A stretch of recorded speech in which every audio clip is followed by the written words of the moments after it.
Hello students, we have learned fifth chapter. Its name is substances in the surroundings, their states and properties. मुलांनो, आपण विज्ञानाचं पाचवा पाठ आपण अभ्यासणार आहोत.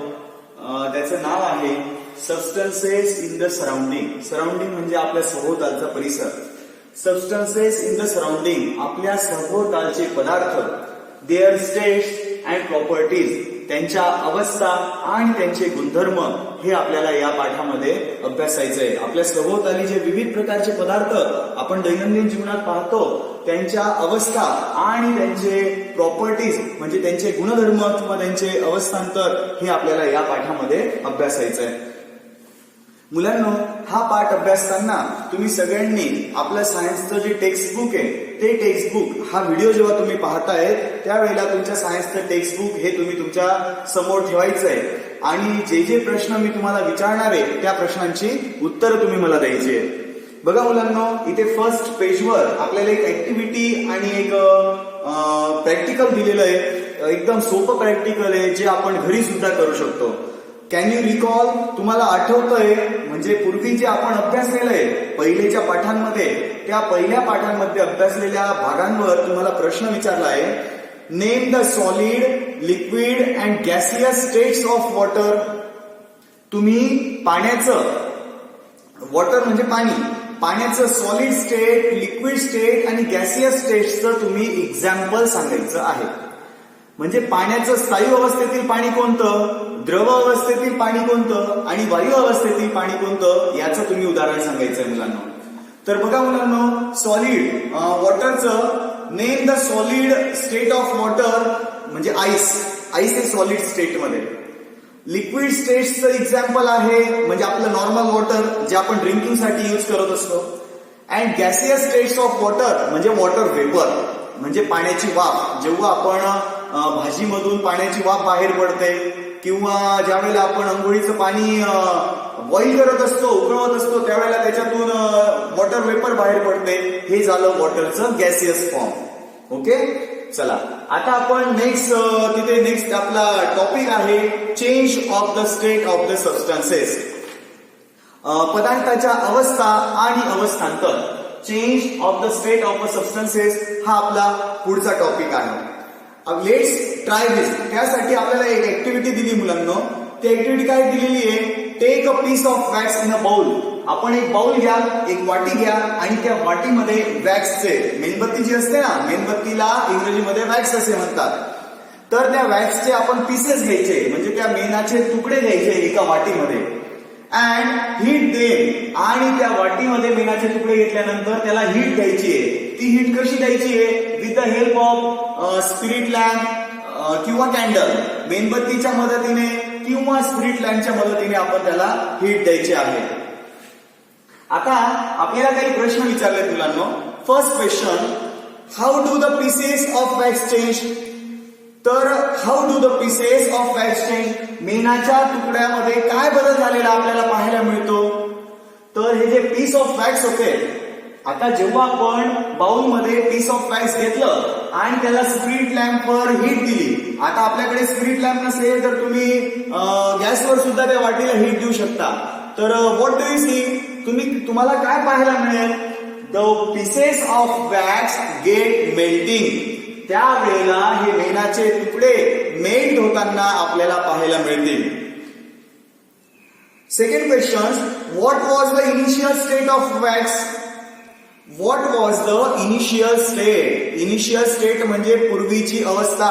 स्टेट या शब्दाचा अर्थ इथे राज्याने घ्यायचं. स्टेट म्हणजे अवस्था. इनिशियल स्टेट म्हणजे पूर्वीची अवस्था.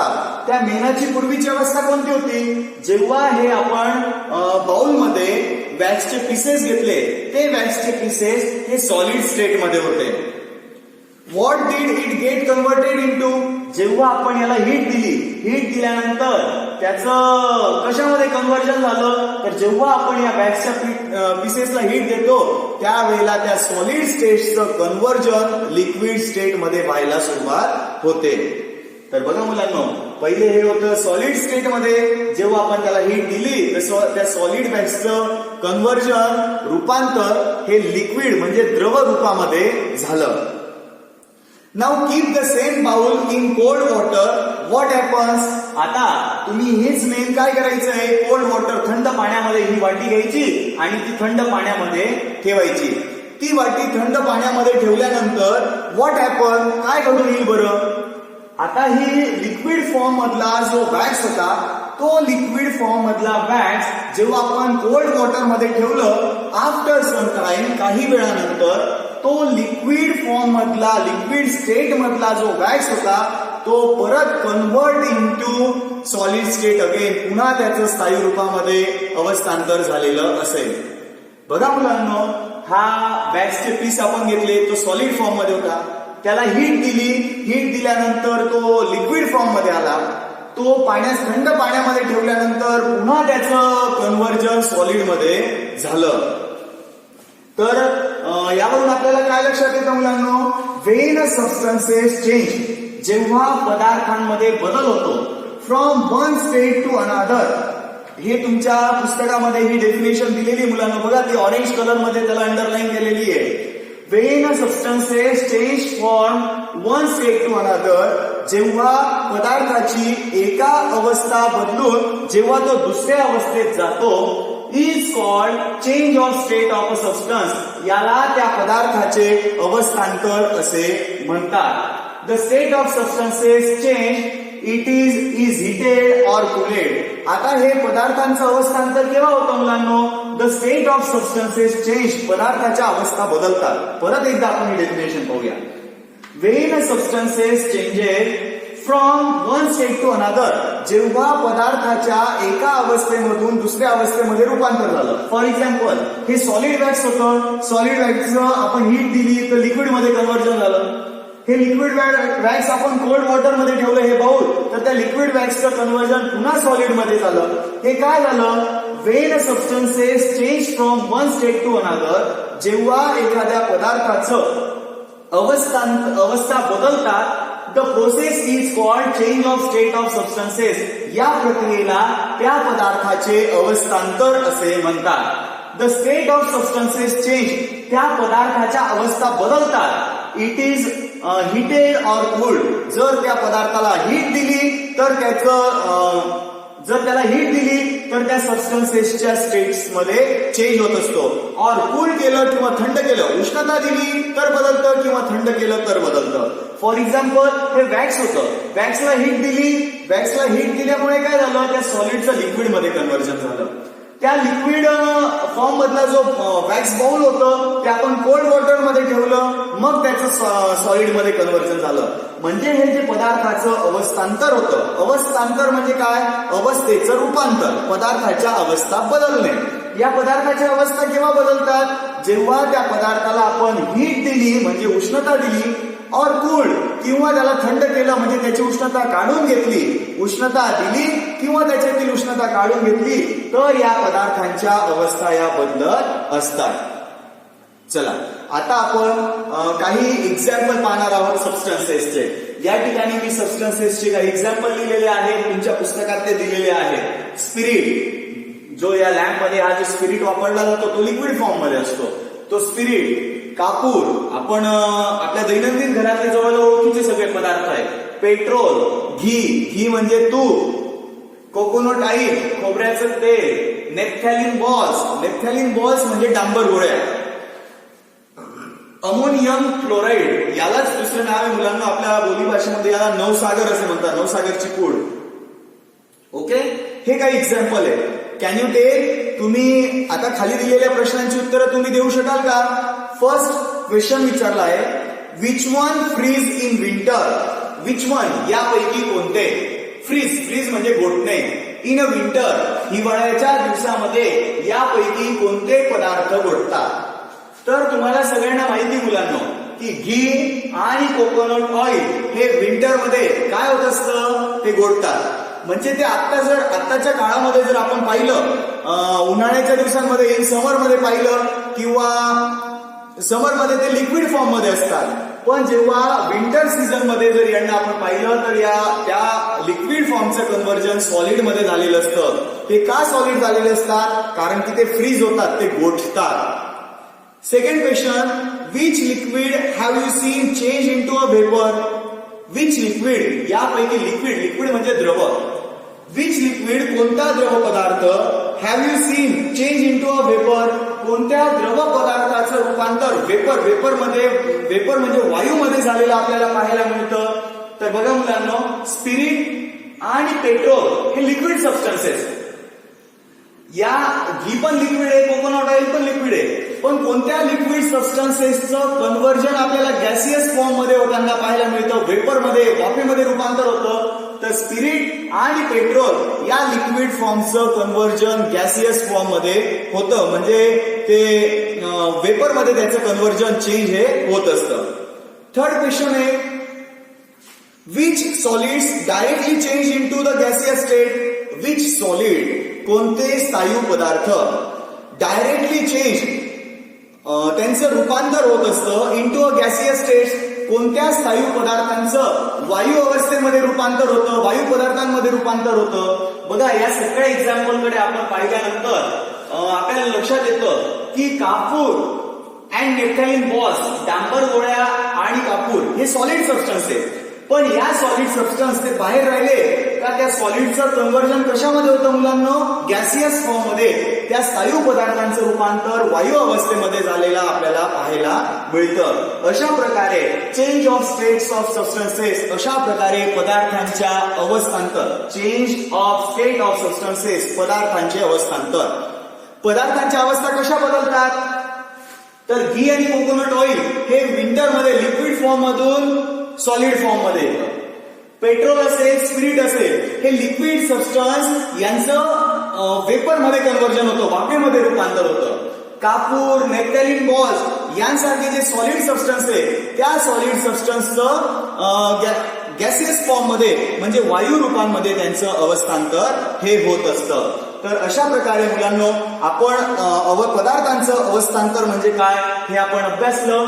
Wien substances change from one state to another, जेव्हा एखाद्या पदार्थाचं रूपांतर दुसऱ्या अवस्थेमध्ये होतं, the process is called change of state of substances, यालाच त्या पदार्थाचे अवस्थांतर असे म्हणतात. The state of substances changes if it is heated or cooled. या पदार्थांच्या अवस्था कशा बदलतात? जर त्या पदार्थाला उष्णता दिली किंवा त्या पदार्थाची उष्णता काढून घेतली तर त्या पदार्थांच्या अवस्थांमध्ये बदल होत असतो. हेच आपण इथे पुढे पाहणार आहोत. The state of substances changes if it is heated or cooled. जर त्या पदार्थाला उष्णता दिली किंवा it is heated or cooled, किंवा त्याची उष्णता आपण काढून घेतली म्हणजे त्याला थंड केलं तर त्या पदार्थाची अवस्था ही बदलते. The state of substances change, पदार्थांच्या अवस्थांमध्ये बदल होतो.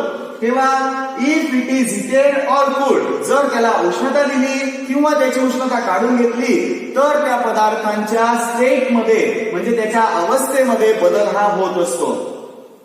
Every substances in our surrounding, आपल्या सभोवतालचे, एव्हरी सबस्टन्सेस प्रत्येक जो पदार्थ असतो, every substances in our surrounding, आपल्या सभोवतालचे सगळे पदार्थ is found in either the solid, liquid और गॅसियस स्टेट. आपल्या सभोवतालचे सर्व पदार्थ हे फाउंड म्हणजे सापडतात आपल्याला.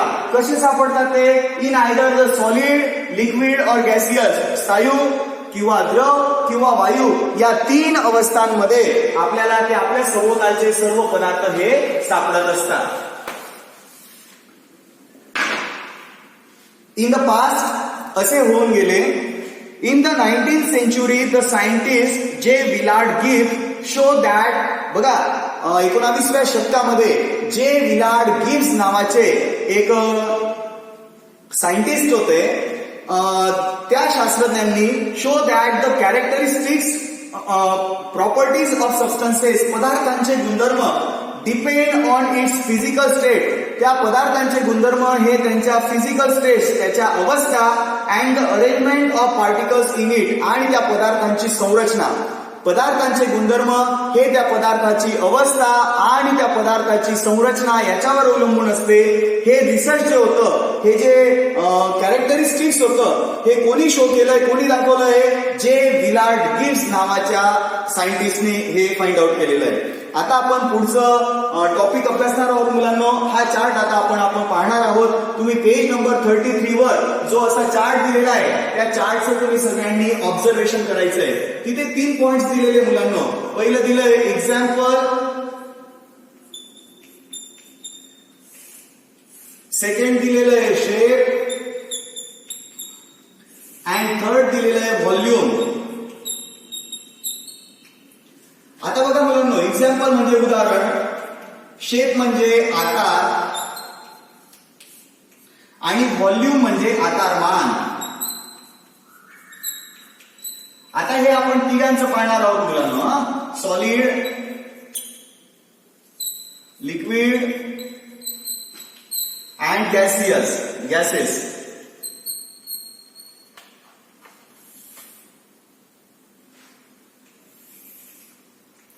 हे आपण अभ्यासणार आहोत.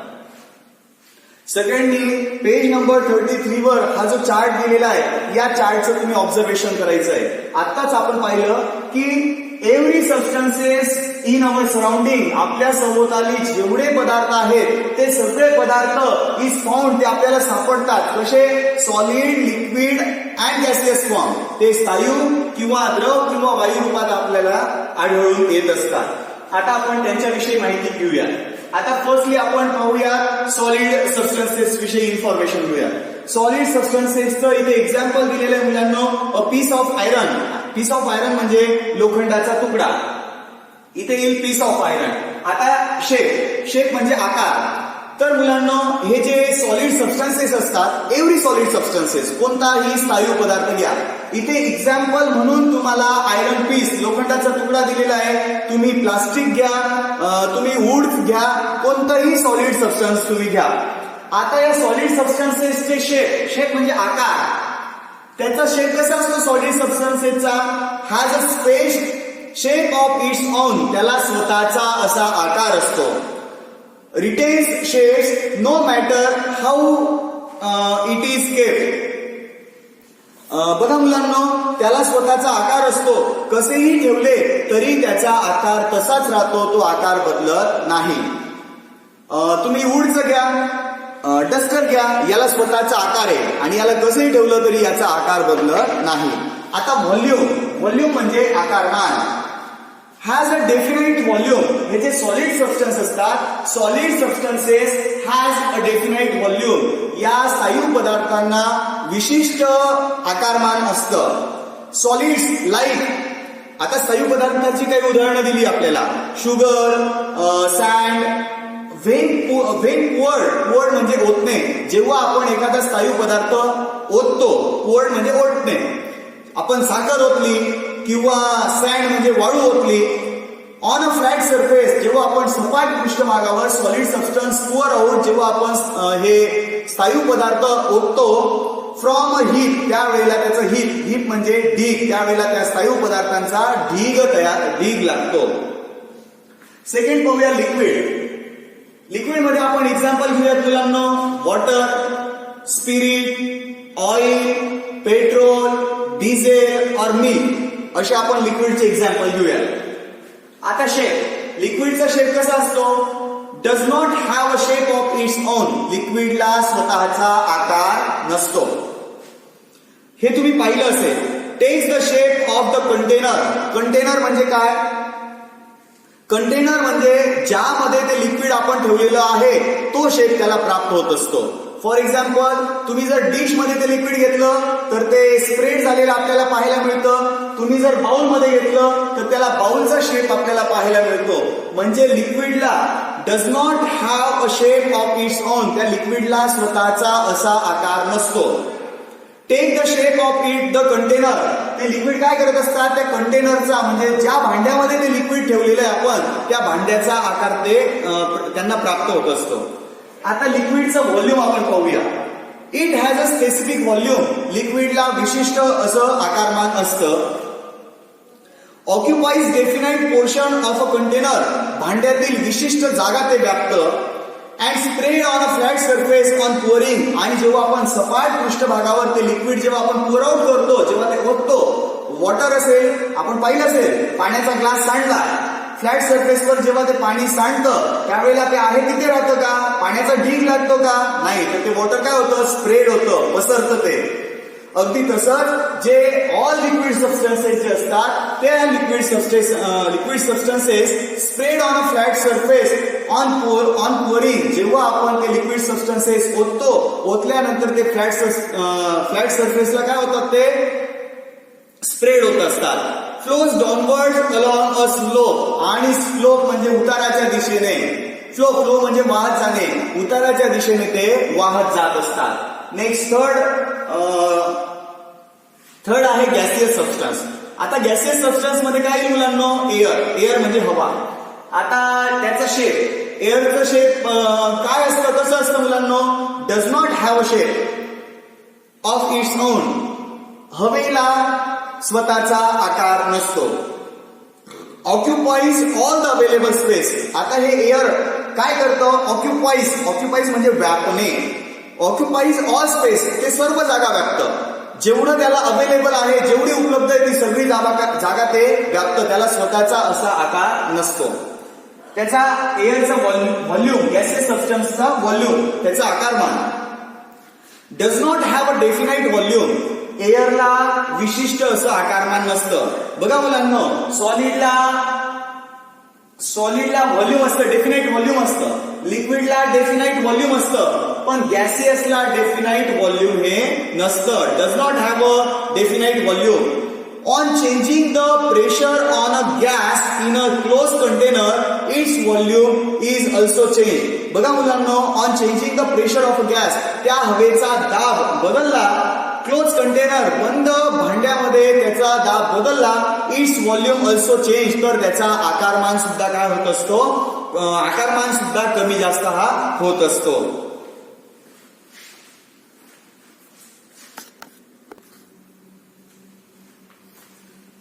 Students, we have the next points in this chapter. Its name is heat and the change of physical states. Heat and change of its physical states, उष्णता आणि चेंज ऑफ फिजिकल स्टेट्स, त्यांचे अवस्थांतर, हे आपण या टॉपिक मध्ये पाहणार आहोत. You have learn that, मुलांना पेज नंबर 33 वर पाहायचंय.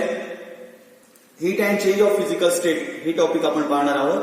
You have learn that change in the physical state of substance is an effect of the amount of heat in it. आपण आत्ताच विविध उदाहरणांच्या माध्यमातून हे अभ्यासलंय की पदार्थांचं अवस्थांतर, पदार्थांच्या अवस्था केव्हा बदलतात, जेव्हा त्याला effect of the amount of heat in it, त्याला विशिष्ट प्रमाणात उष्णता मिळाली तर त्याचं अवस्थांतर होताना आपण पाहिलं. On gaining heat, the substances change from solid to liquid and liquid to gas. उष्णता मिळाल्यानंतर, on gaining heat, पुरेशा प्रमाणात उष्णता मिळाल्यानंतर, the substances change from solid to liquid and liquid to gas form. On the other hand, दुसऱ्या बाजूला, when the substances cool or loses the heat, जेव्हा त्या पदार्थाचं टेम्परेचर हे कमी होत असतं, तापमान कमी होत असतं, किंवा त्याच्यातील उष्णता ही काढून घेतली जात असते, its change from gaseous to liquid and liquid to solid state. त्यावेळेला त्याचं वायू पदार्थातून द्रव पदार्थामध्ये आणि द्रव पदार्थातून वायू पदार्थामध्ये रूपांतर होत असतं. हे कसं, हे आपण आता जो टॉपिक आपण पाहतोय तो या डायग्रामच्या मदतीने आपण समजून घेणार आहोत. या फिगरच्या मदतीने आपण ते समजून घेणार आहोत. बघा मुलांनो, आपण विविध उदाहरणांच्या माध्यमातून पाहिलं की पदार्थांचं अवस्थांतर, the change of physical state, पदार्थांचं जे अवस्थांतर होत असतं त्या पदार्थांचं अवस्थांतर घडून येण्यासाठी कारणीभूत असतं ते म्हणजे हीट.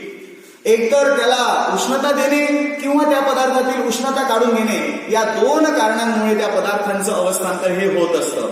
कशा प्रकारे, जर त्याला हीट दिली, फर्स्ट आपण पाहिलं, जर सबस्टन्सेसला हीट मिळाली, उष्णता दिली, तर उष्णता दिल्यानंतर सॉलिडचं लिक्विड मध्ये कन्व्हर्जन होतं आणि लिक्विडचं गॅसियस मध्ये कन्व्हर्जन होतं.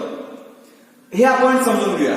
सॉलिड सबस्टन्सेस आहे. सॉलिडला जेव्हा ऑन हिटिंग, सॉलिडला जेव्हा हीट मिळाली तर हीट मिळाल्यानंतर त्याचं लिक्विड मध्ये कन्व्हर्जन होतं आणि लिक्विडला हीट मिळाल्यानंतर liquid on heating converted into gaseous form.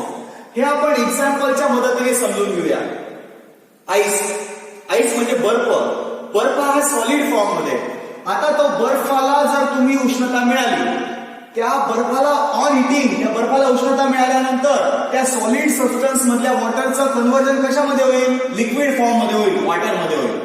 आता त्या लिक्विड फॉर्म मधलं जे वॉटर आहे ते पाणी आहे. त्या पाण्याला तुम्ही उष्णता दिली तर त्याचं रूपांतर कशामध्ये होईल? त्या पाण्यातून वाफ बाहेर पडेल. तर अशा प्रकारे सॉलिड सबस्टन्सला हीट दिल्यावर त्याचं लिक्विड फॉर्म मध्ये कन्व्हर्जन होतं. लिक्विड फॉर्म मधल्या सबस्टन्सेसला हीट दिली तर त्याचं गॅसियस फॉर्म मध्ये कन्व्हर्जन होतं. तसंच जसं उष्णता दिल्यामुळे सॉलिडचं लिक्विड मध्ये, लिक्विडचं गॅसियस मध्ये कन्व्हर्जन होतं, अगदी तसंच त्या पदार्थाची जर उष्णता आपण काढून घेतली, त्याचं टेम्परेचर जर आपण लॉस केलं, म्हणजे त्याचं तापमान जर आपण कमी केलं, त्याची उष्णता जर आपण काढून घेतली तर त्याचं गॅसियस फॉर्मचं लिक्विड मध्ये कन्व्हर्जन होतं आणि लिक्विड फॉर्मचं सॉलिड मध्ये कन्व्हर्जन होतं. फॉर एक्झाम्पल, आपण गरम गरम भाजीवर झाकण ठेवलेलं असेल तर त्या भाजीची जी त्याची जी वाफ झाकणावर जमा झालेली असते ती वॉटर वेपर कोल्ड झाल्यानंतर, थंड झाल्यानंतर त्या वॉटर वेपरचं कन्व्हर्जन, म्हणजे त्याचं टेम्परेचर लॉस केल्यानंतर त्या वॉटर वेपरचं कन्व्हर्जन कशामध्ये होतं? लिक्विड फॉर्म मध्ये. आणि या लिक्विड फॉर्म मधलं जे वॉटर आहे त्याचं टेम्परेचर अजून लॉस केलं, जसं आपण ते फ्रीज मध्ये ते वॉटर ठेवलं, ते त्याचं टेम्परेचर लॉस केल्यानंतर त्या लिक्विड वॉटरचं कन्व्हर्जन सॉलिड फॉर्म मध्ये म्हणजे आईस मध्ये त्याचं कन्व्हर्जन होत असतं. तरी लक्षात ठेवा मुलांनो, ऑन हिटिंग उष्णता दिली तर सॉलिड फॉर्म मधल्या वॉटरचं लिक्विड मध्ये आणि लिक्विड फॉर्म मधल्या वॉटरला हीट दिली तर त्याचं गॅसियस फॉर्म मध्ये म्हणजे वॉटर वेपर मध्ये त्याचं कन्व्हर्जन होतं. ऑन द अदर हँड, दुसऱ्या बाजूला जर त्याचं टेम्परेचर आपण लॉस केलं, वॉटर वेपरचं टेम्परेचर लॉस केलं, तर वॉटर वेपरचं कन्व्हर्जन लिक्विड फॉर्म मध्ये म्हणजे वॉटर मध्ये होतं आणि त्या लिक्विड फॉर्म मधल्या वॉटरचं टेम्परेचर आपण लॉस केलं तर त्या वॉटरचं कन्व्हर्जन सॉलिड फॉर्म मध्ये म्हणजे आईस मध्ये त्याचं कन्व्हर्जन हे होत असतं. अशा प्रकारे heat and change of physical state, पदार्थांच्या ज्या अवस्था बदलतात त्या पदार्थांच्या अवस्था बदलण्याला कारणीभूत कोण असतं? ते म्हणजे उष्णता, हीट. एकतर त्या पदार्थाला उष्णता दिली किंवा त्याचं लॉस ऑफ हीट, त्याची उष्णता काढून घेतली तर हे पदार्थांचं अवस्थांतर घडून येत असतं. यानंतर आपण पुढचा सोपा टॉपिक पाहणार आहोत, तो म्हणजे the temperature and thermometer. Temperature म्हणजे तापमान अँड थर्मोमीटर म्हणजे तापमापी. तापमान आणि तापमापी याविषयी आपण माहिती घेणार आहोत. बघा मुलांनो, पेज नंबर 33 वर आपल्याला थर्मोमीटरच्या काही पिक्चर्स दिलेले आहेत आपल्याला. तर मुलांनो, does the water change into vapour the moment we place the vessels on a stove. तर जेव्हा पाण्याने भरलेलं भांड आपण शेगडीवर ठेवलं तर ते लगेच हीट होतं का? नाही, त्यासाठी काही वेळ हा जावा लागत असतो. आपण टेम्परेचर आणि थर्मोमीटर विषयी या ठिकाणी माहिती समजून घेऊया. When substances get heat, it becomes warm and then hot. When substances get heat, जेव्हा एखाद्या पदार्थाला आपण उष्णता दिली, it becomes warm. तर त्याला उष्णता दिल्यानंतर ते वॉर्म म्हणजे गरम व्हायला सुरुवात होत असतं, and then hot. आणि ते गरम झाल्यानंतर ते उष्ण होत असतं, त्याचं तापमान वाढतं. We put our hand or fingers in the water to judge how hot it is. ते किती गरम झाले आहे का हे जज करण्यासाठी, ठरवण्यासाठी आपण काय करतो? त्या वॉटरमध्ये आपलं फिंगर हे डीप करत असतो, बुडवतो आणि पाण्यामध्ये आपले बोटं बुडून आपण ते ठरवतो पाणी गरम झालंय का, पाणी गार झालंय का. अशा प्रकारे आपण ते जज करत असतो. But that is not an accurate measure. मात्र त्याच्याने आपल्याला ॲक्युरेट मेजरमेंट सांगता येत नाही. पाणी किती गरम आहे किंवा ते किती थंड झालंय याचं आपण ॲक्युरसी सांगू शकत नाही. बिसाइड्स, दुसऱ्या बाजूला असं करण्यामुळे काय होऊ शकतो? Besides, if the substances is very hot, जर तो पदार्थ खूप उष्ण असेल, वी कूल गेट स्काल्डेड. त्यावेळेस स्काल्ड म्हणजे पोळणे, त्यामुळे आपल्याला इजा होऊ शकते. गरम पाण्यामुळे पोळू शकतं, इजा सुद्धा होऊ शकते. A thermometer is use to measure temperature. बघा मुलांना, जेव्हा आपण पाण्यामध्ये हात घालतो आणि पाण्यामध्ये बोटे घालून आपण ठरवतो की पाणी किती गरम झालंय, याच्यावरून आपल्याला ॲक्युरेट टेम्परेचर सांगता येत नाही. बरोबर अचूक असं तापमान त्या पाण्याचं सांगता येत नाही. मग हे thermometer is use to measure temperature. हे तापमान ॲक्युरेट सांगण्यासाठी, ते किती तापलेलं आहे हे व्यवस्थितपणे सांगण्यासाठी, त्याचं तापमान, त्याचं टेम्परेचर हे मोजण्यासाठी थर्मोमीटरचा यूज केला जातो. थर्मोमीटर म्हणजे तापमापी. टेम्परेचरचं ॲक्युरेट मेजरमेंट करण्यासाठी थर्मोमीटर म्हणजे तापमापीचा वापर केला जातो. Degree Celsius is the unit of measuring temperature. जर हे टेम्परेचर मोजण्याचं युनिट काय मुलांना? Degree Celsius. डिग्री सेल्सिअस हे टेम्परेचर मेजरमेंट करण्याचं युनिट म्हणजे एकक. जसं आपण दूध आणि पेट्रोल यासारखे लिक्विड सबस्टन्सेस आपल्याला मेजर करायचे असेल तर ते लिटर फॉर्म मध्ये आपण मेजर करतो. जर आपल्याला सॉलिड फॉर्म मधलं काही मेजरमेंट करायचं असेल तर ते आपण ग्रॅम, किलोग्रॅम मध्ये त्याचं मेजरमेंट करत असतो. तसं टेम्परेचर मेजर करण्याचं युनिट आहे डिग्री सेल्सिअस. या युनिटमध्ये ते टेम्परेचर हे मेजर केलं जात असतं. There are several types of thermometer available nowadays. हल्लीच्या काळामध्ये several types of thermometer, विविध प्रकारचे तापमापी या बाजारामध्ये उपलब्ध आहेत आणि त्यांचा वापर हा तापमान मोजण्यासाठी केला जात असतो. बघा मुलांनो, इथे पिक्चर मध्ये काही थर्मोमीटर आपल्याला दाखवलेले आहेत. जसं हे पहिलं जे पिक्चर आहे हे डिजिटल थर्मामीटरचं आहे, जे बाजारात अत्याधुनिक असे जे डिजिटल थर्मामीटर आहेत ते हे आहे. त्याच्यानंतर दुसरं काही थर्मामीटरांची काही एक्झाम्पल दिलेली आहे. आता हे सेकंड जे थर्मामीटर आहे मुलांनो, इथे सेल्सिअस आणि फॅरेनहाइट हे 2 युनिट्स दिलेले आहेत. आता तुम्हाला प्रश्न पडला असेल की जे टेम्परेचर मोजलं जातं, जसं आपल्याला ताप आला, ताप होण्यासाठी आपण हे डिजिटल थर्मोमीटर वापरतो, मग ते तर 98, 99, 100, 102 अशा डिग्री सेल्सिअस मध्ये असतं. मग एवढं टेम्परेचर असतं का? तर ते डिग्री सेल्सिअस नसतं, तर ते फॅरेनहाइट मध्ये असतं. आपण जे आपलं बॉडी टेम्परेचर मोजतो ना, ते आपलं बॉडी टेम्परेचर हे फॅरेनहाइट मध्ये असतं. आपलं बॉडी टेम्परेचर मेजर करण्यासाठी जे थर्मोमीटर आपण वापरतो त्याच्यामध्ये फॅरेनहाइट वापरलेलं असतं. आणि डिग्री सेल्सिअस हे पदार्थांचं तापमान मोजण्यासाठी डिग्री सेल्सिअस युनिट असणाऱ्या थर्मामीटरचा यूज केला जात असतो. तर बाजारामध्ये अशा अनेक थर्मोमीटर्स आहेत मुलांनो, ज्यांचा टेम्परेचर मेजर करण्यासाठी यूज केला जातो. हे डिजिटल थर्मामीटर आहे. यांसारख्या सुद्धा काही थर्मामीटर्स आहेत. जसं हे थर्मामीटर दिसतंय, याच्यामध्ये ते बल्ब म्हणजे फुगा आहे ते खाली बघा.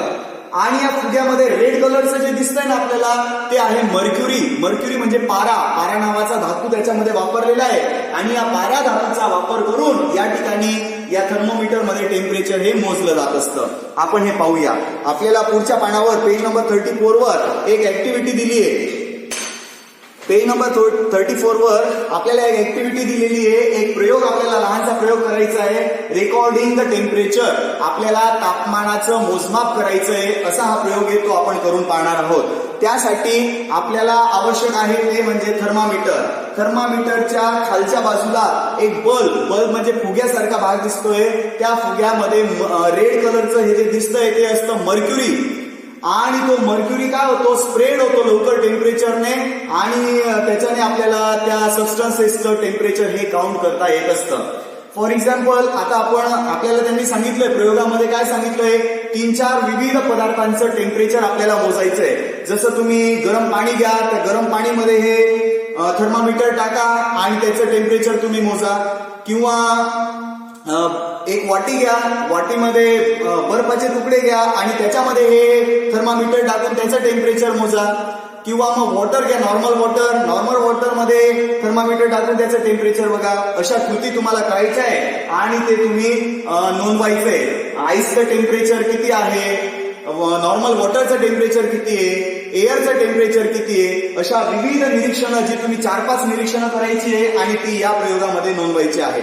आता बघा मुलांना, हे धरलंय, हे टेम्परेचर काय करतंय, या सभोवताली जी हवा आहे त्या हवेचं टेम्परेचर दाखवतंय. आता या ठिकाणी हे थर्मोमीटर या एअरचं टेम्परेचर दाखवतोय नियर अबाउट 28 डिग्री सेल्सिअस. आता इथल्या हवेचं तापमान आहे 28 डिग्री सेल्सिअस. आता मी हे कोल्ड वॉटर घेतलंय. कोल्ड वॉटर मध्ये हे थर्मोमीटरचं बल्ब मी डीप केला. डीप केल्याबरोबर आता याचं टेम्परेचर खाली जायला, ही जी मर्क्युरीची लेवल आहे ती डाऊन होताना पाहायला मिळते मुलांना. आता ती स्टॉप झाली आहे. म्हणजे नॉर्मल वॉटरचं टेम्परेचर आहे नियर अबाउट 24 डिग्री सेल्सिअस. तर अशा प्रकारे जसं मी हवेचं तापमान नोंदवलं, एअरचं टेम्परेचर किती होतं 28. आता या वॉटरचं टेम्परेचर आहे 24 डिग्री सेल्सिअस. अशा प्रकारे तुम्ही गरम उकळते भाजीमध्ये थर्मोमीटर टाका आणि त्याचं टेम्परेचर मोजा. अशा विविध नोंदी तुम्ही करायच्या आहेत. पुढचं टॉपिक आहे मुलांना, आपल्याला हे चार्ट दिलेलं आहे. त्या चार्टमध्ये सम एक्झाम्पल आणि त्याचं टेम्परेचर दिलेलं आहे. जसं बॉइलिंग वॉटर, आपण जे उकळतं खळखळ उकळतं पाणी असतं, त्या बॉइलिंग वॉटरचं टेम्परेचर आहे 100 डिग्री सेल्सिअस. 100 डिग्री सेल्सिअसला वॉटर हे बॉईल व्हायला सुरुवात होत असते. सेकंड, फ्रीजिंग वॉटर, ज्या वॉटरचं फ्रीजिंग म्हणजे गोठायला सुरुवात होते, बर्फ व्हायला सुरुवात होते, त्या फ्रीजिंग वॉटरचं टेम्परेचर आहे 0 डिग्री सेल्सिअस. त्याच्यानंतर एअर, विंटर नाईट, थंडीच्या दिवसामध्ये एक त्यांनी नोंदवलेलं तापमान येते. एअर विंटर नाईट हवे बिलो 15 डिग्री सेल्सिअस. हिवाळ्याच्या दिवसामध्ये 15 डिग्री सेल्सिअस पेक्षाच खाली कमी टेम्परेचर असतं. एअर इन समर आफ्टरनून, उन्हाळ्याच्या दिवसांमध्ये आफ्टरनून म्हणजे दुपारच्या वेळेला असणारं जे एअर टेम्परेचर असतं ते above 35 degree Celsius. 35 degree Celsius पेक्षा ते जास्त असतं. इनसाइड द फ्रीज, फ्रीज मधल्या फ्रीजच्या आतील टेम्परेचर किती असतं बिलो 5 डिग्री सेल्सिअस, 5 अंशापेक्षा कमी असतं. इनसाइड द फ्रीजर, जो फ्रीज मध्ये फ्रीजर हा जो पार्ट असतो गोठवण्याचा, तिथे असतं -18 degree Celsius. And body temperature approximately 37 degree Celsius. आपल्या शरीराचं तापमान हे अप्रॉक्सिमेटली जवळपास 37 डिग्री सेल्सिअसच्या जवळपासच असतं. मग तुम्ही म्हणाल ताप आला 98 डिग्री, 100 डिग्री, 102 डिग्री असं डॉक्टर जेव्हा सांगतात तर ते डिग्री सेल्सिअस मध्ये नसतं, ते फॅरेनहाइट मध्ये असतं. आपलं बॉडी टेम्परेचर आपल्याला जर डिग्री मध्ये सांगायचं असेल तर ते अप्रॉक्सिमेटली जवळपास 37 डिग्री म्हणजे 37 अंशाच्या जवळपास असतं.